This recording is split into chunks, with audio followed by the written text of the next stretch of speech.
Well, good morning. You join me on the banks of my local River Ouse.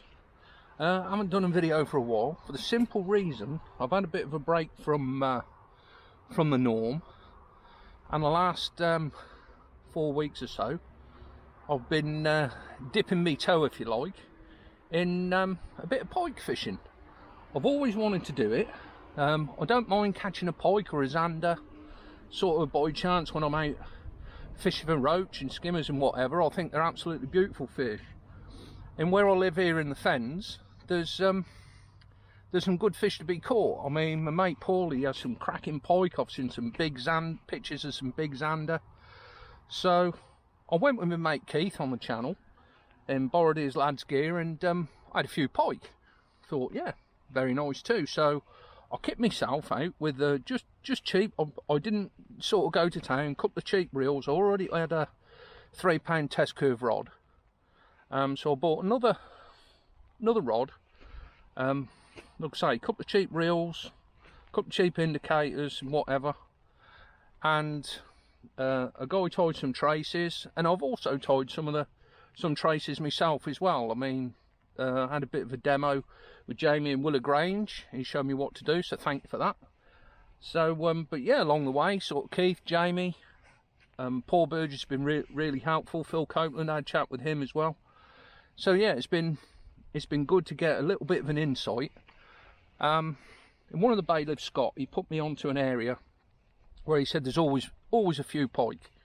So I came and had a go just to get used to possibly sort of catching a few fish, which luckily I did, and actually holding the fish and unhooking the fish, which is the most important. Got me unhooking mat there. I had a few incidents along the way. That finger got sliced open, which is now healed, and that thumb got sliced open, which is on the way to healing. So it's all a bit of a learning curve, but as it is, I couldn't really sleep very well yesterday. So I came out early this morning. It was raining when I got here. I've got two rods out on the far shelf, where when I came the other day I did catch a couple of pike, but also I had a couple of drop runs, and talking to a couple of people, they said that could have been zander, which is quite an elusive fish in the fens, especially a big one. So I thought, you know what, I couldn't sleep, so I got out early. I've got a couple of baits on the far shelf, headless roach, dead roach, sort of bought from the local shop, and I've got those on the far shelf. I've had a couple of little blip indications where the odd fish is knocking into the line. There is a little bit of colour in the water, so hopefully might get something. But like I say, I just bring a couple of baits. I mean, I've got, because they're dead fish and they're already frozen, they're hidden behind the peas and sow nose. So I've got a couple of ropes there. Somewhat different. I've got a little joey mackerel there, but also as well, what I have caught a lot of the pike on is lamprey sections. I mean, the biggest pike sort of leading up to this venture, if you like, was just over £13. And a couple of weeks ago I had one £15.5, so I was really chuffed with that, so new PB. But over the last couple of weeks I've had several over 12. I had one over 13 yesterday from a different place, sort of closer to Ely. So yeah, it's quite enjoyable really. It's like I say, it's something different. And so I've tied a few of my own traces, you can see there.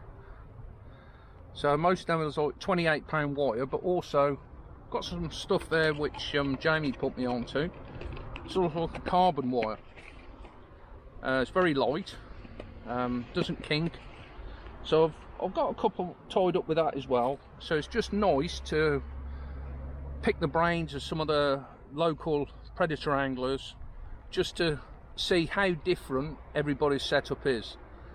I keep getting the odd little blip, like I say, that's a little bit of movement on the water, and there is one or two fish in this area, which I know I saw one or two fish topping the other day. There's a few small fish pimping around the rod tip as well. So I've got the tips just touching the water, just under the water, because there is a bit of a breeze coming across. So yeah, so that's a bit of a... See, this particular alarm's got 2 tones, and that particular tone was actually almost if it was a drop back bite. So keep an eye on it, because the other day, a couple of runs I did have, I had an indication, then it dropped back down, up and down. So yeah, like I say, it's something different, it's changed from the norm. We've had a few injuries along the way, but it's nice to come out, sort of relax, just a few hours, out early, just a few hours. Normally only fish till dinner time, probably be only mid-morning today. And we'll see what we can get. So hopefully, in a bit, you never know, you might see a little toothy critter of a crocodile. So I'm going to pour myself a brew, and I shall catch up with you in a bit. Hee hee! Come on the pike!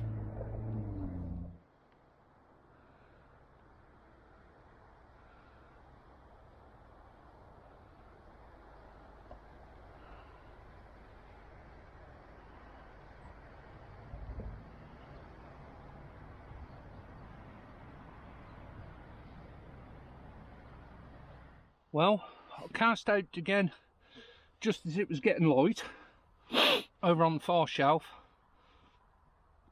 and probably within about three minutes it's gone, and I've got one just resting in the net. I've unhooked it, so I've got a pike just resting in there. Been resting in there a couple of 3 minutes now, so it's nice and recovered, and I'll show you what we got.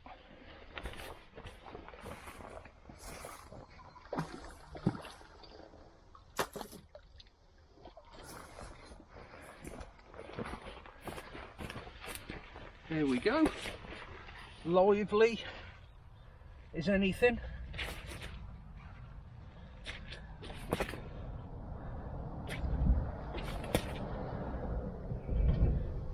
There we go, look at that. That is a beautiful way to start the session. Probably about £8, nice solid fish. And there you go. Absolutely brilliant. Oosh. Just brought the other rod back just to have a bit of a recast. Like I say, little roach, whatever, only really get a couple of casts off them if you're lucky. So show you the old rig. It's just normal running leisure down to a buffer bead. Got a snap swivel under there, like I say, 28-pound wire which I twisted. Got 2 trebles, probably about, I don't know, what's that, 3 inch apart, something like that. And I've got one which is barbed and the other 2 are squeezed off. So what I'm going to do with this rod is actually put a section of lamprey on. Now, a bit alien to me, all of this, but mate Paul, he fishes lamprey a lot. He said to me, all you got to do, measure out with your trace. He said he normally goes about ½ inch from the eye. So I bet that's the barb one in my glove. No. So I'll just find the barb. I've got some bait flags which I should use really. Right, so that's the barb. So that's the top one there. So I'm just going to put him in there. Barb on the bottom one, which is that one there. And I'll just put him in about an inch below the eye, ½ inch below the eye. So that's it. As simple as that. I've caught a lot of fish, sort of, when I went out the other Saturday, caught a lot of fish with lamprey. So yeah, so I've got the one rod back out with a roach, and I've got this one on lamprey. There's a lot of blood in them, so it's quite a big section, but there's a lot of blood contained within there. It's frozen, hook them all the froze, as you can see, a lot of blood. So we'll get this back out there and we'll see what occurs.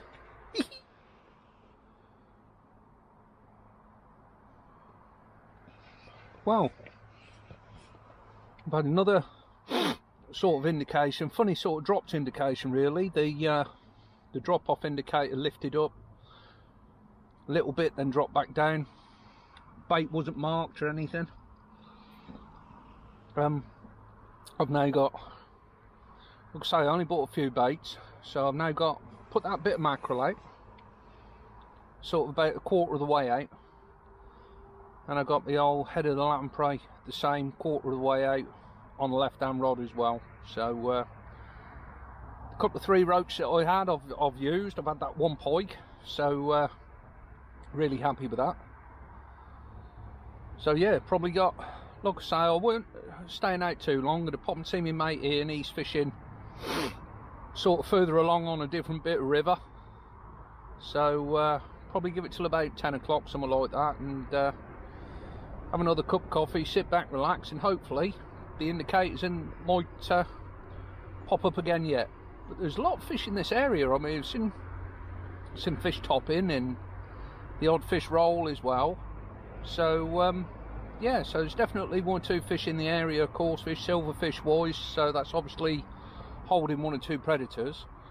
So yeah, it's definitely going to be an area to target, see if I can catch some roach as well. So yeah, it's nice to try different things. Like I say, I've really enjoyed doing this style of fishing. I've always wanted to since I've been up here, like I say, and yeah, I'm glad that I have really. I've had some nice fish, I've had some lovely looking fish as well, beautiful colours. And yeah, a little bit of a blip there. But yeah, very enjoyable. Like I say, hopefully that might go again before I head off. That's it's got a lot colder now. I would say temperatures definitely dropped a degree or 2. Wind's eased off, so I reckon that's just starting to swing round a little bit now. But it's nice and comfortable under the old brolly, but that is a little bit tingly on the fingers. But we'll see what transpires, and hopefully, like I say, we might be able to get another one before we go. There you go, just about got to the end of the session now. Just had that 1 pike.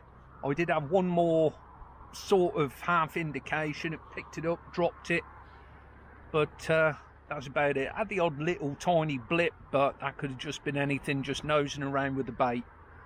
But yeah, it's been really enjoyable, like I say, to come out and catch a fish.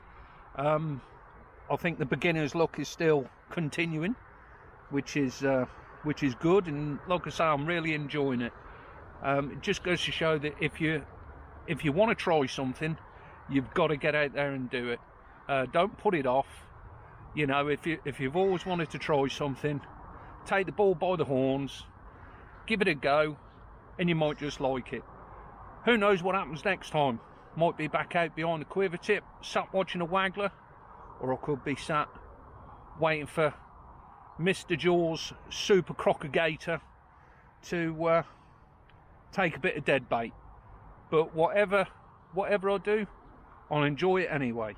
So that being said, if you're out soon, hope you catch 1 or 2 fish, whether it's pike, roach, bream, carp, whatever. Just make sure you enjoy yourself, and I'll catch you next time on the bank. Oosh.